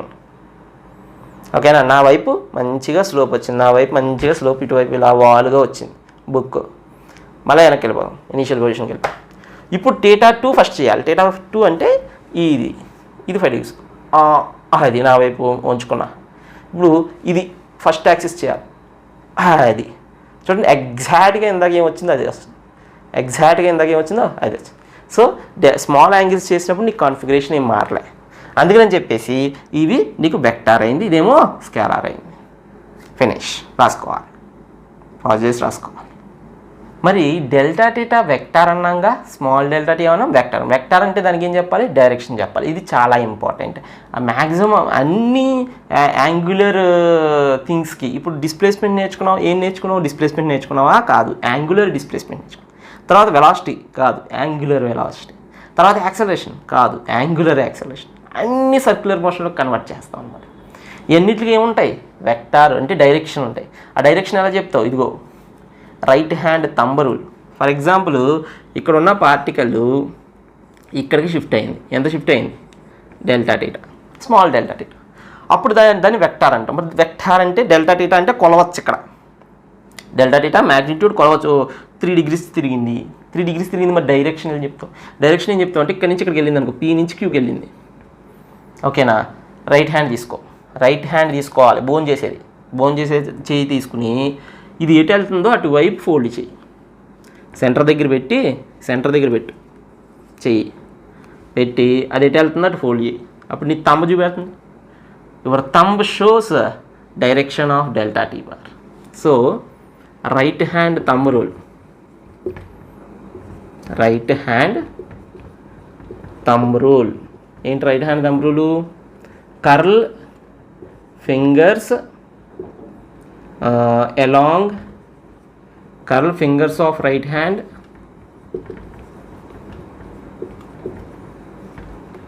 along direction of displacement, along direction of motion, along direction of motion. Then thumb shows delta theta bar direction. ఏ డెఫినేషన్ దీనికి ఏముంది కానీ అర్థం చేసుకోవాలి. రాయడు ఎలా చూడాలి అర్థం చేసుకోవాలి. ఇదిగో thumb shows delta theta bar. ఓకేనా? అలా కాకుండా అంటే బయటకు అనమాట. బయటకు వస్తుంది అంటే దాన్ని ఎప్పుడైనా ఫిజిక్స్లో గుర్తుపెట్టుకోవాలి, డాట్తో రిప్రజెంట్ చేస్తాం. ప్లేన్కి పెర్పెండిక్యులర్గా ఇదిగో బయటకు వస్తుంది ఇలాగా. ఇది డెల్టా టీటా బార్ డైరెక్షన్. బయటకు వచ్చేదాన్ని మనం డాట్తో రిప్రజెంట్ చేస్తాం. సో డాట్ అని ఎక్కడైనా రాసి ఇలా సర్కిల్ పెట్టాము అంటే అర్థం ఏంటి? ఇట్స్ కమింగ్ అవుట్వర్డ్స్ డైరెక్షన్ ఇలా అంటాం. సో ఇక్కడ రాయొచ్చు delta theta bar is outwards. గుర్తుపెట్టుకోవాలి, ఇవన్నీ బేసిక్స్ క్లియర్ ఉండాలి. టైం పట్టినా పర్వాలేదు. ఓకేనా? తర్వాత ఇది పి, ఇది క్యూ. ఇప్పుడు ఇది పి, ఇది క్యూ మార్చేసా అంటే ఇటు తిరుగుతుంది. అదే డెల్టా టీ ఇటు తిరుగుతుంది. అంటే ఇప్పుడు రైట్ హ్యాండ్ తీసుకో, ఇప్పుడు ఈ డైరెక్షన్ ఫోల్డ్ చేస్తావా? చేయకూడదు. ఏ డైరెక్షన్ ఉంది? కిందకు ఉంది. సో కిందకి చేయి. చేస్తే ఎలా ఉంది? లోపలికి ఉంది, ఇన్వర్డ్ ఉంది. ఇన్వర్డ్ ఉంటే దాన్ని క్రాస్తో రిప్రజెంట్ చేస్తాం. అంటే అర్థం ఏంటిది? Delta theta bar is inwards. Delta theta bar is inwards. అర్థమైందా? జాగ్రత్తగా ప్రాక్టీస్ చేయాలి. పాజ్ చేసి రాసుకోండి, పాజ్ చేసి రాసుకోవాలి. అన్నిటికీ మ్యాక్సిమం అన్నిటికీ ఇదే. అదైనా అన్నిటికీ ఇదే రూల్ అప్లై చేయాలి. Right hand thumb rule apply చేయాలి. యాంగులర్ వెక్టర్స్ అన్నిటికీ కూడా అలాగే అప్లై చేయాలి. రైట్. మరి మీరు అనొచ్చు, రైట్ హ్యాండ్ ఎందుకు సార్, లెఫ్ట్ హ్యాండ్ తీసుకోవచ్చు కదా? రైట్ హ్యాండ్ ఎందుకు, లెఫ్ట్ హ్యాండ్ తీసుకోవచ్చు కదా? తీసుకోవచ్చు. ప్యారలల్ యూనివర్స్లో ఎక్కడో ఇంకో యూనివర్స్లో అలా తీసుకుంటున్నారేమో, మనకి తెలియదు. ప్యారలల్ యూనివర్స్లో ఇంకెక్కడ ఏదో యూనివర్స్లో అలాగే తీసుకుని ఉండొచ్చు. మా తాతయ్య అలా తీసుకున్నాడు, రైట్ హ్యాండ్ థంబ్ రూల్ తీసుకున్నాడు. రైట్ హ్యాండ్ కాబట్టి మా తాతయ్య అలా తీసుకున్నాడు, మా డాడీ అలా తీసుకున్నాడు, నేను అలా తీసుకున్నాను. సో కన్వెన్షన్ అనమాట. మనం రోడ్డుకి లెఫ్ట్ సైడ్ నడుస్తూ ఉంటాం. రైట్ సైడ్ కూడా నడుస్తారు, రైట్ సైడ్ కూడా నడవచ్చు. అమెరికాలో రైట్ సైడే నడుస్తారు, ఇండియాలో లెఫ్ట్ సైడ్ నడుస్తారు. ప్రపంచంలో 70%, 60 నుంచి 70% మంది రైట్ సైడే నడుపుతారు. మనం 30-40% మంది కూడా ఉండం, 30% మంది ఉండం ఏది లెఫ్ట్ సైడ్ నడిచేవాళ్ళం. సో కన్వెన్షను, మీ తాతయ్య లెఫ్ట్ సైడ్ నడిచాడు, నువ్వు మీ డాడీ లెఫ్ట్ సైడ్ నడిచాడు, సో నేను కూడా లెఫ్ట్ సైడ్ నడుస్తున్నాను. మన తాత ముత్తాతల నుంచి అలా చేస్తున్నారు కానీ మనం చేస్తున్నాం. కన్వెన్షన్ అంటాం. ఏదో ఒక డైరెక్షన్ ఇవ్వాలి కాబట్టి ఆ డైరెక్షన్ ఇచ్చి, అందుకే వీటిని యాక్సియల్ వెక్టార్స్ అంటాం. Angular vectors, all angular vectors, ఇది వెరీ ఇంపార్టెంట్ పాయింట్. మీరు వెక్టార్స్లో నేర్చుకున్నారు. All angular vectors, all circular vectors are angular vectors are axial vectors. Are ఈ పాయింట్ రాసుకోండి పక్కన, చాలా important, are pseudo vectors. Pseudo vectors అని ఎందుకు అంటున్నాము అంటే వాటి డైరెక్షన్ వాటికి ఇన్హరెంట్గా డైరెక్షన్ లేదు, మనం దానికి డైరెక్షన్ కల్పించాం, మనం ఇచ్చాం దానికి ఇన్హరెంట్గా దానికంటూ ఒక డైరెక్షన్ లేదు. లెఫ్ట్ ఇవ్వచ్చు, రైట్ ఇవ్వచ్చు, లెఫ్ట్ హ్యాండ్ వాడవచ్చు, రైట్ హ్యాండ్ వాడచ్చు, మనం రైట్ హ్యాండ్ వాడు కాబట్టి దాన్ని సూడో వెక్టార్స్ అన్నాం. జాగ్రత్తగా పాయింట్ కూడా రాసుకోండి, పాజ్ చేసి రాసుకోవాలి. ఓకే, డిస్ప్లేస్మెంట్ గురించి నేర్చుకున్నాం కాబట్టి ఇప్పుడు వెలాసిటీ గురించి నేర్చుకుందాం. మరి మామూలు వెలాసిటీ కాదు, ఇది ఏం వెలాసిటీ? Angular velocity. దాన్ని మనం ఏమంటాం? ఒమేగా అంటాం. ఒమేగా అంటాం. సో యాంగులర్ వెలాసిటీని దేని మీద డిఫైన్ చేస్తాం? మామూలు వెలాసిటీ అంటే డిస్ప్లేస్మెంట్ మీద డిఫైన్ చేస్తాం. యాంగులర్ వెలాసిటీని దేని మీద డిఫైన్ చేస్తాం? యాంగులర్ డిస్ప్లేస్మెంట్ డిఫైన్ చేస్తాం. అర్థమైందా? సో ఫర్ ఎగ్జాంపుల్ ఈ వాంట్ ఒమేగా యావరేజ్ అంటే ఏంటి? Average angular acceleration. ఇక్కడ యావరేజ్ అని రాసుకున్నాం. Average angular acceleration. Average angular acceleration అంటే ఏంటి? Change in displacement, that means angular displacement by time. అంటే ఏం రాసుకోవచ్చు? Final θ2 minus initial θ1 by t2 minus t1. Average velocity ఎలా అయితే మనం డిఫైన్ చేసుకుంటున్నామో సేమ్ అలాగే అక్కడ యావరేజ్ వెలాసిటీ అంటే ఏం చేస్తాం? ΔS బై ΔT అంటాం. ఇక్కడ Δθ బై ΔT అంటాం. ఇప్పుడు ఈ ΔT అనేది పెద్దది. యావరేజ్ అంటే ఏంటి? Over a large time interval. Over a large time interval ΔT is large. If Δθ is large then it is a scalar or vector? Scalar. Δθ is large, so it is a scalar. If it is a scalar, average angular velocity is also a scalar. Average angular velocity కూడా ఏంటమ్మా? స్కేలారే. Units ఏంటి? SI units. మరి SI units is equals to ఏంటి? SI units are radian ఏమో Δθ, Δθకి radian by మరి ΔT అంటే ఏంటి? Seconds. So radian per second. Radian per second మనం ఏమంటామా? Unit of a angular velocity. Note చేసుకోవాలి. ఇది average angular velocity. It's not simply angular velocity, average angular velocity. Okay, right. Like average velocity ఎలాగో average angular velocity కూడా అలాగే note చేసుకోవాలి. Right. ఇప్పుడు మనం యావరేజ్ యాంగులర్ వెలాసిటీ కాకుండా యాంగులర్ వెలాసిటీ గురించి మాట్లాడదాం. యాంగులర్ వెలాసిటీ గురించి మాట్లాడితే సేమ్ వెలాసిటీ కావాలి అంటే నువ్వేం చేసావు? ఆ Δθని ఇన్స్టంటేనియస్ వెలాసిటీ కావాలంటే ఏం చేసావు? Δθని స్క్వీజ్ చేసావు. ఇక్కడ కూడా అలాగే స్క్వీజ్ చేయాలి. Angular velocity omega is equals to squeeze అంటే limit ΔT tends to 0. You are squeezing ΔT to a very very infinitesimally small. Then Δθ becomes small and ΔT becomes small. Then this entire thing becomes ఏంటి? dθ by dt. ఇది motion straight లైన్లో instantaneous velocity అప్పుడు నేర్చుకున్నారు. Same అలాగే ఓకేనా? నేర్చుకోకపోతే కింద డిస్క్రిప్షన్లో links ఉంటాయి. ఇన్స్టంటేనియస్ వెలాసిటీ డిస్ప్లేస్మెంట్స్ లింక్ ఉంటుంది. First kinematics part 1 straight line motion part 1 video డిస్క్రిప్షన్లో ఉంటాయి. ప్లేలిస్ట్ చూసుకోవాలి. Right. Omega is equals to limit Δθ by ΔT అంటే dθ బై dt. ఇప్పుడు the dθ is very very small కదా, small కాబట్టి it is a vector. If it is a vector, omega is also a vector. What is the SI unit? Radian per second. ఉంటుంది. మరి ఎప్పుడైతే vector అన్నానో దానికి ఏముంటుందమ్మా? Direction ఉంటుంది. For example ఇక్కడ నుంచి ΔT time dθ angle, so dθ angle తిరిగింది ఎంత టైంలో? dθ ఇలా వెళ్ళింది పైకి, అంటే యాంటీ క్లాక్ వైజ్ డైరెక్షన్ జరుగుతుంది. తిరుగుతున్నప్పుడు మరి రైట్ హ్యాండ్ థంబ్ రూల్ అదేందా? రైట్ హ్యాండ్ థంబ్ రూల్ వేస్తే ఒమేగా బార్ ఎలా ఉంటుంది? పైకి అవుట్వర్డ్స్ ఉంటుంది. సో అవుట్వర్డ్స్ అంటే సింబల్ ఏంటి? డాట్. దీన్ని మనం ఏమంటాం? ఒమేగా బార్ ఈజ్ అవుట్వర్డ్స్, బయటకు ఉంది. అదేందా? ఫర్ ఎగ్జాంపుల్ ఇలా గీసుకుందాం, 3 డైమెన్షనల్ డయాగ్రామ్ లాగా. ఇలా తిరుగుతాం, ఇలా తిరుగుతుందిగా. ఎలా ఉంటుంది ఒమేగా బార్? పైకి ఉంటుంది. చూడండి ఎలా తిరుగుతుంది. ఓకేనా? సో గ్రాఫిక్స్ చేద్దాం.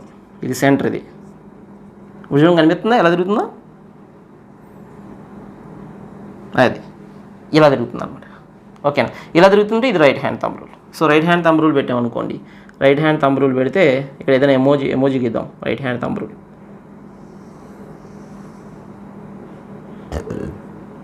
చాలా కష్టంగా ఉంది. అంతేనా చేయడం? అది ఇట్లా ఫోల్డ్ చేయాలి. ఇటువైపు ఇలా ఫోల్డ్ చేస్తే your thumb shows omega bar. Thumb చూపిస్తుంది ఒమేగా బార్. అర్థమైందా?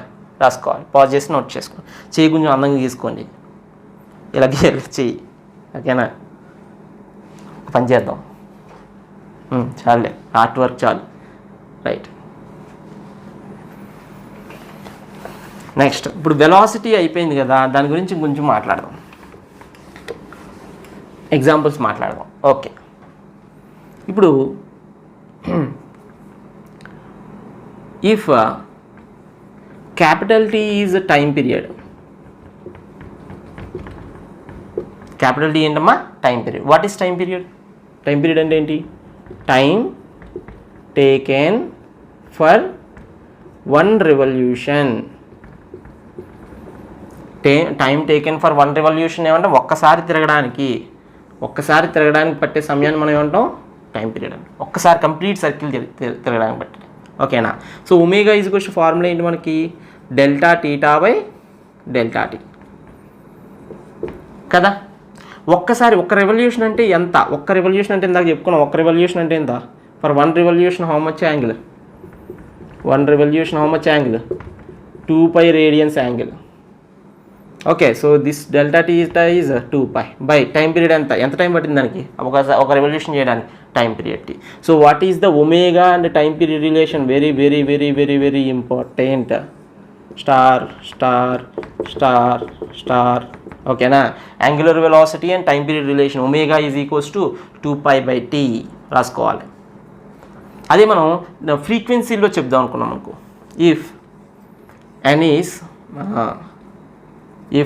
ఓపెన్ చేద్దాం. ఇఫ్ n revolutions takes t time, then n times తిరిగిందంట. n రెవల్యూషన్స్ చేసింది. n రెవల్యూషన్స్ చేసిందంటే ఎన్ని రేడియన్స్ చేసినట్టు? ఒక్క రెవల్యూషన్కి 2π, n రెవల్యూషన్స్కి n ఇంటూ 2π. ఆర్ చాలామంది ఎలా రాస్తారంటే 2π ఇంటూ n అని రాస్తారు. ఏదైనా ఒకటి. ఎంత టైము? టీ టైంలో పట్టింది. సో అప్పుడే ఒమేగా ఫార్ములా ఏంటి? 2π/n. ఒక టైం పీరియడ్ ఇస్తే అలా కాకుండా n రెవల్యూషన్స్ ఇచ్చిండు అనుకో, 2πn/tn రాస్తాం. ఓకేనా? రైట్, రాసుకోవాలి. పాజ్ చేసి రాసుకోవాలి. ఇప్పుడు ఫర్ ఎగ్జాంపుల్ రాసుకున్నారా? Right. For example if f is the frequency. మరి ఫ్రీక్వెన్సీ అంటే ఏంటి? What is frequency? ఫ్రీక్వెన్సీ అంటే number of revolutions in 1 second. In 1 second. ఒక సెకండ్లో ఎన్ని రెవల్యూషన్స్ చేస్తుందో దాన్ని మనం ఏమంటాం? 1 సెకండ్లో చేసే రెవల్యూషన్స్ ఏమంటాం? ఫ్రీక్వెన్సీ ఎఫ్ అంటాం. ఓకేనా? So number of revolutions n is equal to ఎంత? F revolutions. ఎంత టైంలోని? 1 సెకండ్లోని. అప్పుడు ఒమేగా రిలేషన్ చూడండి. Omega is equals to 2πn ప్లేస్లో ఎంత? ఎఫ్. టీ ప్లేస్లో ఎంత? 1. అంటే that implies omega is equals to ఎంత? 2πf. Very very important. Very very important. అర్థమైందా? జాగ్రత్త రాయండి. జాగ్రత్త రాయాలి. కింద జరిపేస్తాం, అవసరం లేదుగా. పాజ్ చేసి రాసుకోండి. అసలు మనకి ఒమేగాకి టైం పీరియడ్ రిలేషన్స్ వచ్చింది చూడండి. Omega is equals to 2π/t ఒక రిలేషన్ వచ్చింది, 2π ఇంటూ n వచ్చింది. అంటే ఈ రెండింటి నుంచి మనం ఏం చెప్పచ్చు చెప్పండి? Since therefore 1/n is equals to n కాదు, ఇది frequency F is equals to 1/t. Reciprocal of time period is time period. ఓకేనా? అది మీకు తెలిసిందే, చాలాసార్లు చూశారు మీరు మీ 10th క్లాస్లోనే అదిని. So F is equals to time period reciprocal కాబట్టి మనకి అలాగన్నా నువ్వు దీన్ని అర్థం చేసుకోవచ్చు. 2π/t is equals to 2πf. Very very important star formulas. ఒమేగాకి టైం పీరియడ్కి ఫ్రీక్వెన్సీకి రిలేషన్ చూసుకోవాలి. పాజ్ చేసి నోట్ చేసుకోవాలి. సో మనకి యాంగులర్ వెలాసిటీ వచ్చేసింది కాబట్టి చూడండి, యాంగులర్ వెలాసిటీ ఒమేగా ఫార్ములా ఏంటి? dθ/dt. అలా కాకుండా మనకి ఒక టైం పీరియడ్ ఇచ్చాడు అనుకో, దాన్ని ఎలా రాసుకోవచ్చు? 2π/T అని రాసుకోవచ్చు. లేదంటే దాన్ని ఇంకా ఎలా రాసుకోవచ్చు? 2π ఇంటూ ఫ్రీక్వెన్సీ ఎఫ్ అని రాసుకోవచ్చు. అర్థమైందా? ఈ రిలేషన్స్ అన్ని జాగ్రత్తగా గుర్తుపెట్టుకోవాలి. మనకు అది వచ్చింది కాబట్టి ఒక ఎగ్జాంపుల్ చేద్దాం. For example calculate find omega of minutes hand in a clock. Minutes హ్యాండ్కి ఒమేగా కనుక్కోవాలి. ఒమేగా ఈజ్ ఈక్వల్స్ ఫార్ములా ఏం తీసుకోవాలి మరి? మినిట్స్ హ్యాండ్కి మనకి ఏం తెలుసు? ఇందులో మనకి మినిట్స్ హ్యాండ్కి ఏం తెలుసు? టైం పీరియడ్ తెలుసు. ఒక రొటేషన్ చేయడానికి మినిట్స్ హ్యాండ్కి ఎంత టైం పడుతుంది? 1 minute పడుతుంది. దానికి అందుకే మినిట్స్ హ్యాండ్ అంటాం. సెకండ్ హ్యాండ్స్కి ఎంత పడుతుంది? సెకండ్ హ్యాండ్స్కి మినిట్స్ హ్యాండ్కి 1 hour పడుతుంది. ఒక రొటేషన్ చేయడానికి మినిట్స్ హ్యాండ్ ఎంత పడుతుంది? 1 hour పడుతుంది. సెకండ్ హ్యాండ్స్కి ఎంత పడుతుంది? 1 minute పడుతుంది. ఓకేనా? 1 hour హ్యాండ్కి ఎంత పడుతుంది? 12 hours పడుతుంది. అర్థమైందా? అది.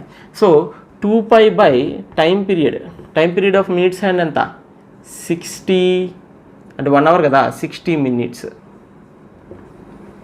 ఓకేనా? 60 minutes అంటే సెకండ్స్లోకి మార్చుకుంటే 2π by 60 × 60 radian per second. So this is the value for omega of a minutes hand. అలా కాకుండా ఒమేగా ఆఫ్ ఎర్త్ కావాలి. I want to find angular velocity of earth. Earth తన చుట్టూ ఒమేగా ఆఫ్ 2 ఉంటాయి. ఎర్త్ స్పిన్ అవుతుంది, అలాగే rotate అవుతుంది. Omega of what you want? Omega of spinning of earth spin అవుతుంది కదా, తన చుట్టూ తాను తిరుగుతుంది, సూర్యుడి చుట్టూ తిరుగుతుంది. తన చుట్టూ తాను తిరగడానికి స్పిన్నింగ్ అంటాం. ఆ స్పిన్ అవ్వడానికి ఎంత టైం పడుతుంది? అది ఎర్త్ ఒకసారి తిరగడానికి 24 hours పడుతుంది.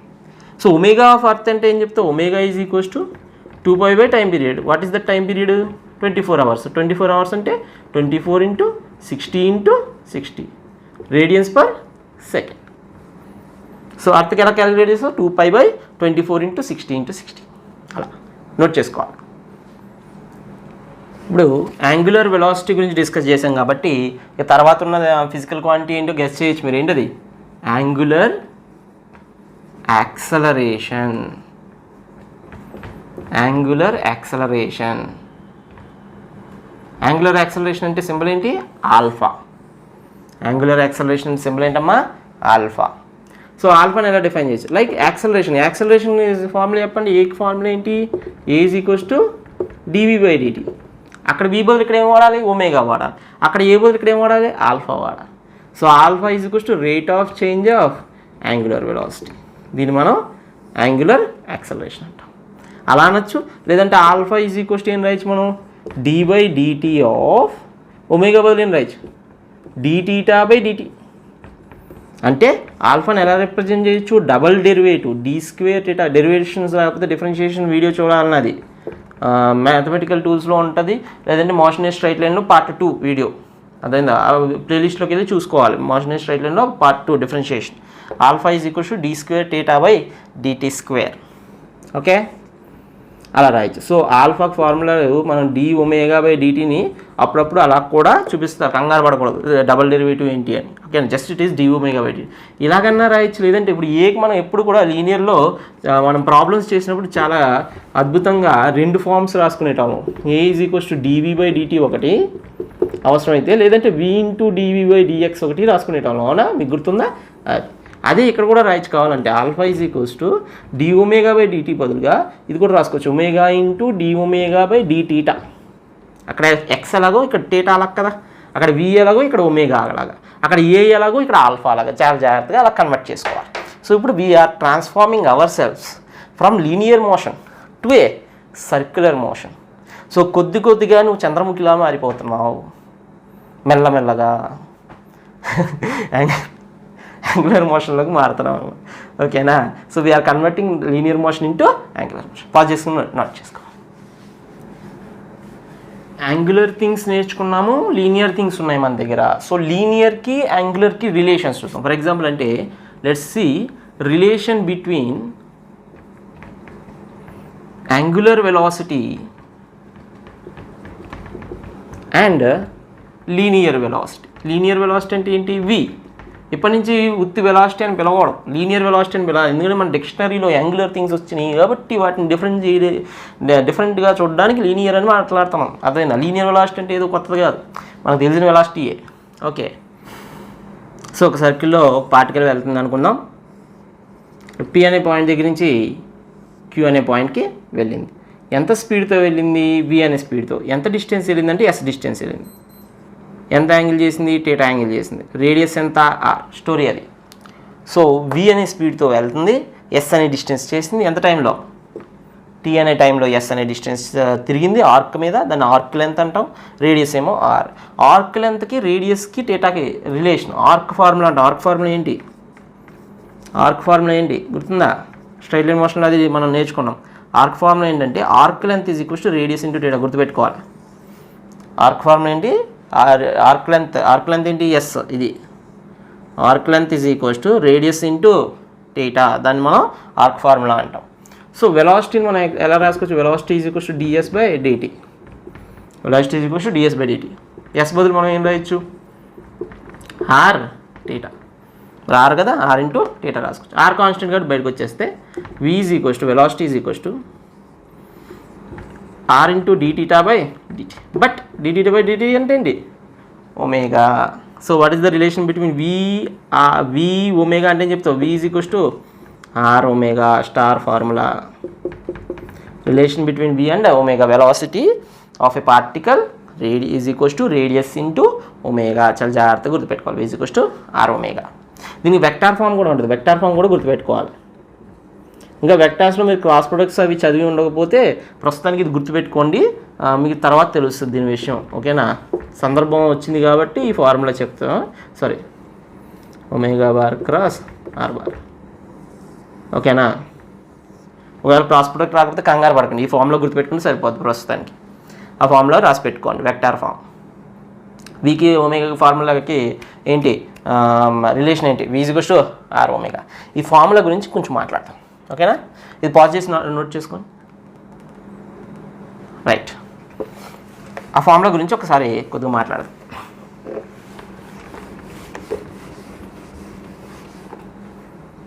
వి is equals to R omega. అంటే ఫర్ ఎగ్జాంపుల్ ఒక రాడ్ ఉందనుకోండి ఇలా. This rod is rotating with omega. Omega angular వెలాసిటీతో రొటేట్ అయింది. అంటే కాసేపు టైం అయిపోయిన తర్వాత, కాస్త టైం అయిపోయిన తర్వాత ఇక్కడికి వచ్చింది. ఇది పాయింట్ ఏ, పాయింట్ బి, పాయింట్ సి అనుకుందాం. ఓకేనా? కొంచెం టైం అయిపోయిన తర్వాత ఎక్కడికి వచ్చిందామో టీ ఈజ్ ఈక్వల్స్ 0 దగ్గర ఇక్కడ ఉంది. టీ ఈజ్ ఈక్వల్స్ టీ దగ్గర అక్కడికి వెళ్ళింది. ఆ పొజిషన్కి వెళ్ళింది. ఎంత యాంగిల్ చేసింది? టీటా యాంగిల్ చేసింది. ఇప్పుడు చెప్పండి, ఏ ఎంత దూరం వెళ్ళింది? ఎంత దూరం వెళ్ళింది? బి ఎంత దూరం వెళ్ళింది? సి ఎంత దూరం వెళ్ళింది? చూడాలి జాగ్రత్తగా. So S of A is less than distance of S A is travelled by A is less than distance travelled by B is less than distance travelled by C. అర్థమైందా?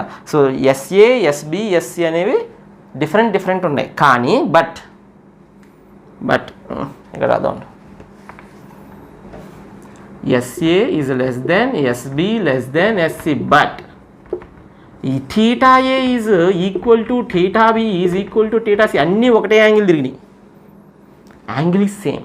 అన్ని యాంగిల్స్ సేమే. టైం కూడా ఈ టైంలో, పర్టికులర్ టైంలో థీటాస్ అన్నీ same అంటే theta by T సేమేగా. అంటే therefore omega A is equals to omega B is equals to omega C. అన్నిటికీ యాంగులర్ వెలాసిటీ ఒకటే.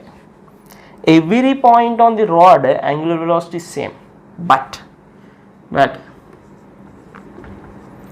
విఏ ఇప్పుడు ఇది తక్కువ స్పీడ్ తక్కువ డిస్టెన్స్ వెళ్ళింది. అదే టైంలో బి ఎక్కువ డిస్టెన్స్ వెళ్ళింది. అదే టైంలో ఎక్కువ డిస్టెన్స్, ఇంకా ఎక్కువ డిస్టెన్స్ ఎవరు లేరు, సి వెళ్ళింది. అంటే V A is less than V B is less than V C. ఎందుకంటే దీనివల్ల S A is less than S B is less than S C కాబట్టి విఏ లెస్ దాన్. అది ఇక్కడ మనకు తెలుస్తుంది చూడండి. V is equals to V A is equals to R A omega. దీని distance తక్కువగా, మరి this is R A and this is R B and this is R C. దాని నుంచి మీకు అర్థమైపోయింది చూడండి. అన్నిటికీ ఒమేగా సేమే. విబి ఫార్ములా చెప్పండి, ఆర్బి ఒమేగా. మరి విసి ఫార్ములా చెప్పండి, ఆర్సి ఒమేగా. అన్నిటికీ ఒమేగా సేమే. కానీ ఆర్ఏ తక్కువ కదా, అందుకు విఏ తక్కువ. ఆర్బి తక్కువ కదా, అందుకు విబి తక్కువ. ఆర్సి అన్నిటికన్నా ఎక్కువ కదా, అందుకని విసి అన్నిటికన్నా ఎక్కువ. చాలా జాగ్రత్తగా. అంటే లీనియర్ వెలాసిటీస్ డిఫరెంట్ ఉంటాయి, కానీ యాంగులర్ వెలాసిటీ సేమ్ ఉంటుంది. మన ఫ్యాన్ తిరుగుతుంది, మన ఫ్యాన్ గిర్రమని తిరుగుతుంది. ఓకేనా? ఫ్యాన్ తిరుగుతుంది, ఫ్యాన్ సెంటర్కి వెలాసిటీ ఎంత, సెంటర్ అంటే ఇది ఈ పాయింట్, వెలాసిటీ ఎంత అంటే ఏం చెప్తావు, ఆర్ ఎంత సెంటర్కే 0, రేడియస్ ఆఫ్ ది సెంటర్ ఎంత 0, రేడియస్ ఆఫ్ ది సెంటర్ 0 అంటే ఇక్కడ వెలాసిటీ ఎంత 0, సెంటర్ మూవ్ అవుతుందా, సెంటర్ కదులుతుందా, ఫ్యాన్కి సెంటర్ కదలదు. అందుకే మనం అక్కడ ఒక పువ్వు పెడతాం. చిన్నప్పుడు మా నాయనమ్మ ఇంట్లో ఒక ఫ్యాన్ ఉండేది, ఫ్యాన్ మధ్యలో పువ్వు ఉండేది, ఆ పువ్వు తిరిగేది కదా, ఫ్యాన్ తిరిగేది. ఎందుకంటే సెంటర్ దగ్గర ఏంటి వెలాసిటీ 0. అదే నువ్వు టిప్ దగ్గరికి వెళ్ళి వేలు పెట్టావు కట్ అయిపోతుంది. ఎందుకు, టిప్ దగ్గరికి వచ్చేటప్పటికి ఇక్కడ 0 వెలాసిటీ, ఇలా పెరిగే కొద్దీ రేడియస్ పెరిగిపోతూ ఉంటుంది, ఒమేగా ఫిక్స్డ్ ఉంటుంది, రేడియస్ ఏమో పెరిగిపోతూ ఉంటుంది. ఇక్కడికి వచ్చేటప్పటికి ఎనామరస్ చాలా ఎక్కువ వెలాసిటీ వచ్చేస్తుంది, టిప్కి చాలా ఎక్కువ వెలాసిటీ వచ్చేస్తుంది అన్నమాట. అర్థమైంది. So velocity as you go from the centre towards the circumference velocity increases, centre velocity ఎంత 0. సో జాగ్రత్తగా అర్థం చేసుకోవాలి ఈ మ్యాజిక్. రైట్. సో మనం relation between angular velocity and linear velocity చూసాం, angular velocity and linear velocity చూసాం. ఇప్పుడు ఏం చేద్దామంటే యాంగులర్ యాక్సలరేషన్కి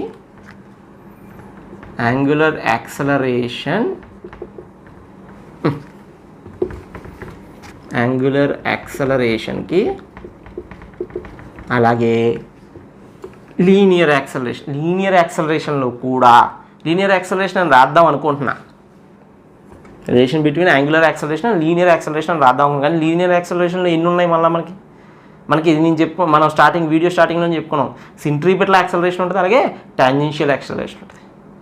ఇక్కడ దేని గురించి మాట్లాడతామంటే యాంగులర్ యాక్సలరేషన్కి టాంజెన్షియల్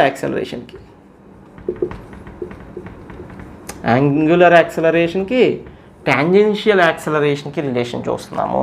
జాగ్రత్త చూడాలి. What is velocity relation we got, v is equals to r omega వచ్చింది. ఇప్పుడు దీన్ని డిఫరెన్షియేట్ చేయి, dv/dt is equals to d/dt of r omega అన్నాం. r కాన్స్టెంట్ కదా బయటకు వచ్చేస్తుంది, r కాన్స్టెంట్ అంటే d/dt వచ్చేస్తుంది. బాగానే ఉంది. ఇక్కడ జాగ్రత్త చూడాలి, dv/dt అన్నాం. ఇక్కడ you are not differentiating the vector, velocity వెక్టార్ని డిఫరెన్షియేట్ చేయట్లేదు. నువ్వు ఎవరిని డిఫరెన్షియేట్ చేస్తున్నావు, స్పీడ్ని డిఫరెన్షియేట్ చేస్తున్నావు. You are differentiating the speed అంటే ఇప్పుడు సర్క్యులర్ మోషన్లో ఉన్న ఈ v అనేది ఆ స్పీడ్ మ్యాగ్నిట్యూడ్ ఎలా మారుతుంది అనేది డిఫరెన్షియేట్ చేస్తున్నాం. స్పీడ్ని డిఫరెన్షియేట్ చేస్తే మనకేమొస్తుంది, దీని మీద ఉన్న యాక్సలరేషన్, అదేంటి టాంజెన్షియల్ యాక్సలరేషన్.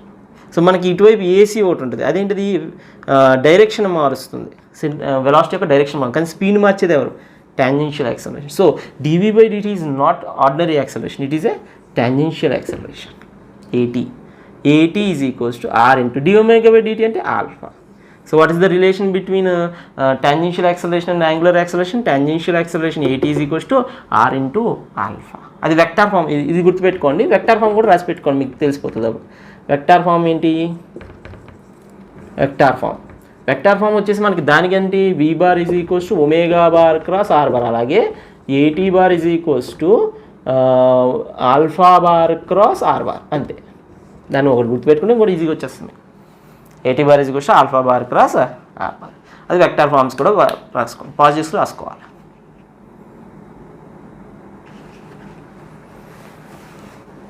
సో మనకు వచ్చిన రిలేషన్స్ అన్నీ కూడా ఒకసారి రాద్దాం. ఏముంది, ఫస్ట్ మనకు relation omega is equals to dθ/dt, అంతేకాకుండా 2π/t, అంతేకాకుండా 2πf. అలాగే acceleration, angular acceleration alpha is equals to dω/dt. ఓకేనా, dω/dt. రిలేషన్స్ వచ్చినాయి, ఏమొచ్చినాయి, v is equals to r omega, v bar is equals to omega bar plus r bar, అలాగే at is equals to r alpha. That means at bar is equals to alpha bar cross r bar. టెక్నా రాసేసుకోవాలి. ఓకేనా. So మళ్ళీ ఒకసారి revise కింద ఉంటుందండి. Right, pause చేసి రాసుకోండి అది. ఇప్పుడు మనం ఏం చేద్దామంటే let us derive expression for centripetal acceleration.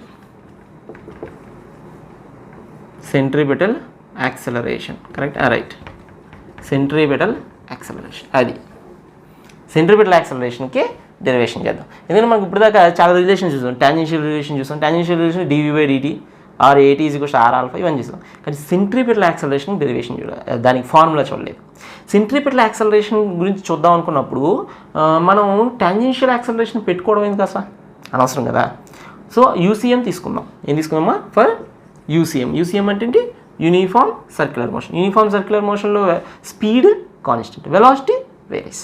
What kind of acceleration will be there, centripetal acceleration. అర్థమైందా? సో ఇప్పుడు ఒక సర్కిల్లో ఇలాగా ఫర్ ఎగ్జాంపుల్ ఇదో సర్కిల్, ఓకేనా, ఎక్కడెక్కడో ఆర్ అనేది ఉంది. ఆర్ అనే రేడియస్ బార్ ఇలా ఉంది, ఓకేనా, రేడియస్ వెక్టార్. అది ఇక్కడికి ఆర్ ప్రైమ్ బార్ అని రాసింది. రేడియస్ వెక్టార్ కూడా మారిపోతుంది, డైరెక్షన్ మారిపోతే రేడియస్ వెక్టార్ మారిపోతుంది. ఇది చాలామంది కన్ఫ్యూజ్ అవుతారు. రేడియస్ కాన్స్టెంట్ కదా అనుకుంటారు. రేడియస్ కాన్స్టెంట్ కాదమ్మో, రేడియస్ వెక్టార్ కాన్స్టెంట్ కాదు, మ్యాగ్నిట్యూడ్ కాన్స్టెంటే, డైరెక్షన్ మారిపోతుంది చూడండి. అది దీనికి టాంజెన్షియల్గా ఎవరు ఉంటారు, వి బార్, V1 బార్ వి బార్ అని రాసుకుందాం. దీని మ్యాగ్నిట్యూడ్ వీనే, మ్యాగ్నిట్యూడ్ ఫిక్స్డ్. మరి ఇక్కడికి వచ్చేసి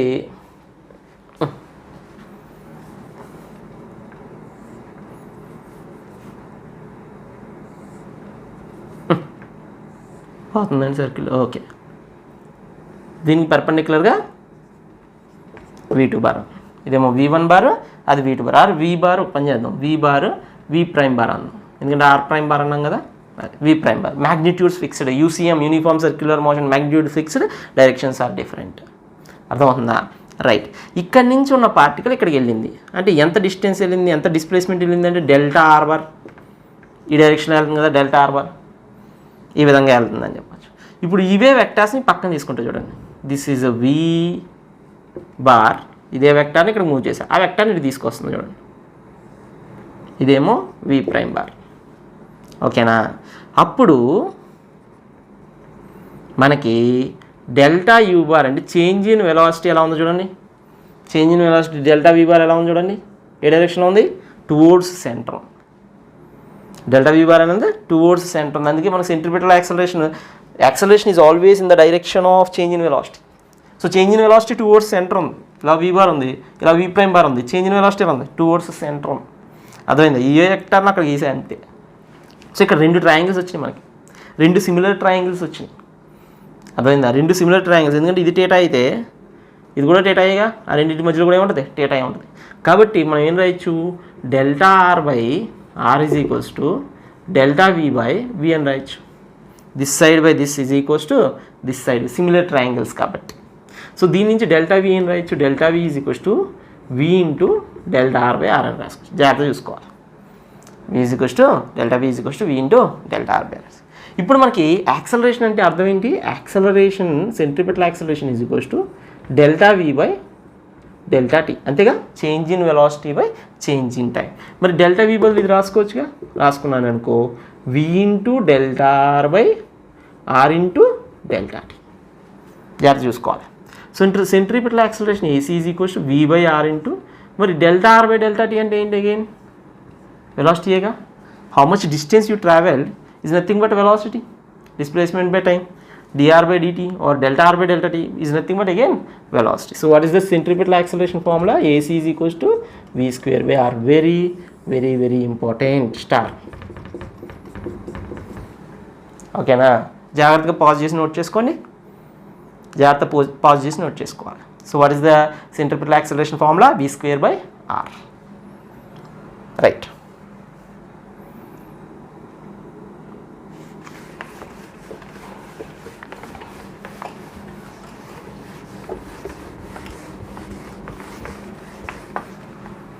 సో సెంట్రిపిటల్ యాక్సలరేషన్కి మనకి ఫార్ములా వచ్చింది చూడండి, centripetal acceleration AC is equals to V square by R. But we know that V is equals to R omega. So we can write V బదులుగా మనం ఏమంటచ్చు, are square omega అని రాయొచ్చు. దీని ఇందులో పెట్టామనుకో ఆర్ స్క్వేర్ ఒమేగా అని రాయొచ్చు by r. So r cancel అయిపోతే మనకి ఏమొస్తుంది, ఆర్ ఒమేగా స్క్వేర్. అంటే సెంట్రిపిటల్ యాక్సలరేషన్ రెండు ఫార్ములాలు ఉన్నాయి, V స్క్వేర్ బై ఆర్ ఒకటి, నెక్స్ట్ ఆర్ ఒమేగా స్క్వేర్. నీకు ప్రాబ్లంలో నీకు V కావాలా ఒమేగా కావాలా? నీకు ప్రాబ్లంలో V ఇచ్చాడు, ఈ ఫార్ములా తీసుకో. ప్రాబ్లంలో ఒమేగా ఇచ్చాడు, ఆ ఫార్ములా తీసుకో. AC ఇచ్చి V అడిగాడు, ఈ రెండు తీసుకుంటాడు. AC ఇచ్చి ఒమేగా అడిగాడు, ఈ రెండు తీసుకుంటాడు. రిక్వైర్మెంట్ ప్రకారం తీసుకుంటాడు. రిలేషన్స్ గుర్తుపెట్టుకోవాలి, జాగ్రత్తగా రాసుకోండి, పాజ్ చేసి నోట్ చేసుకోండి. చూడండి అమ్మా, ఎగ్జాంపుల్ చూద్దాం. A particle moves in a circle of radius 2 centimeters. Radius ఎంత ఇచ్చారు, 2 సెంటీమీటర్స్ రాసి పెట్టుకోండి. అంటే 2 × 10⁻⁻² మీటర్స్ రాసేసాం. తర్వాత speed v = 40. With speed v = 40 అంట. అంటే is it constant speed or variable speed? Variable speed. Variable speed means uniform motion or non uniform circular motion? Non uniform circular motion. Because variable speed ఎప్పుడు ఇచ్చాడో నీకు అప్పుడు uniform motion కాదు, uniform circular motion కాదు, non uniform circular motion. So అదొకటి కూడా మనం ఇక్కడ రాసుకోవచ్చు. NUCM అంటే non uniform circular motion. Next find tangential acceleration. Tangential acceleration ఎంత? ఎట్ t = 1 అండి. సో v ఇచ్చి అంటే స్పీడ్ ఎలా మారుతుందో ఇచ్చి టాంజెన్షియల్ యాక్సలరేషన్ అంటే టాంజెన్షియల్ యాక్సలరేషన్ అంటే nothing but rate of change of స్పీడేగా. మ్యాగ్నిట్యూడ్ అని రాసుకున్నాం కదా. వాట్ ఈజ్ AT ఫార్ములా రాసుకున్నాం మనం? d/dt of magnitude of v. ఆ మ్యాగ్నిట్యూడ్ ఆఫ్ వీనే కదా ఎలా మారుతుందో చెప్పాడు, అందులో పెట్టేస్తాం. So d/dt of 40. 4 కాన్స్టెంట్ బయటకు వచ్చేది. డిఫరెన్షియేషన్ చూసుకోవాలి. dt/dt ఎంత? 1 అంటే 4 వచ్చింది మనకు ఆన్సర్. సో టాంజెన్షియల్ యాక్సలరేషన్ ఎంత? 4. వాడు ఎక్కడ అడిగాడు? Tangential acceleration at t = 1 second అడిగాడు. 1 సెకండ్ పెట్టడానికి ఇక్కడ t ఉందా ఏమైనా? లేదు. AT కాన్స్టెంట్ వాల్యూ వచ్చింది. అంటే ఎక్కడైనా కానీ at any time tangential acceleration is 4 only and it is metres per second, right? Metres per second. ఇక్కడ ఇవ్వలేదు ఆ video. Metres per second, metres per second. So 4 metres per second రాసుకోవాలి. ఇంకోటి ఏదో అడిగాడు, ఏది? Find total acceleration. ఎందుకు? మనకి నాన్ యూనిఫామ్ సర్క్యులర్ మోషన్లో 2 యాక్సలరేషన్స్ ఉంటాయి. Centripetal acceleration, tangential acceleration. ఇవి రెండు కలిపి ఒక నెట్ యాక్సలరేషన్ ఉంటుంది. ఆ నెట్ యాక్సలరేషన్ అడుగుతున్నాడు. ఓకేనా? అది చేద్దాం. ఇది పాజ్ చేసి నోట్ చేసుకోండి. ఓకేనా? రైట్. నేను మనకి 2 ఉంటాయి కదా. ఇది ఒక AT, అలాగే ఇటువైపు ఏముంటుంది? AT ఉంటుంది, AC ఉంటుంది. ఈ రెండింటికి నెట్ A ఉంటుంది. ఇవి రెండు ఎప్పుడు ఎలా ఉంటాయి? పర్పెండిక్యులర్ ఉంటాయి. కాబట్టి నెట్ యాక్సలరేషన్ ఫార్ములా మనం ఎప్పుడు ఏం రాస్తాం? A = AC² + AT² అని రాస్తాం. మరి AT వచ్చేసింది మనకి. AT ఎంత వచ్చింది చెప్పండి? 4 వచ్చింది. AT 4 metres per second square వచ్చింది. 4 మీటర్స్ పర్ సెకండ్ స్క్వేర్. మరి అలాగే AC ఫార్ములా ఏంటి? v²/r. AC formula v²/r. ఇందాక డెరైవ్ చేసాం కదా. v² అంటే ఎంత? ఇక్కడ 4t ఇచ్చాడు, అంటే 16t² r. So AC = 16 × t². Time ఎంత అంటున్నా? టోటల్ యాక్సలరేషన్ ఎక్కడ కావాలంట? 1 సెకండ్ దగ్గర కావాలి. కాబట్టి ఇక్కడ 1² r ఎంత ఇచ్చాడు చూడండి? 2 సెంటీమీటర్స్. 2 సెంటీమీటర్స్ అంటే 2 × 10⁻⁻². సో 2 ఇందులో 8 టైమ్స్ పడుతుంది. 8 టైమ్స్ పడితే మనకి ఎంత వచ్చింది? 800 మీటర్స్ పర్ సెకండ్ స్క్వేర్. ఇవి రెండు తీసుకెళ్ళి ఇందులో పెట్టేస్తే అయిపోతుంది. ఓకేనా?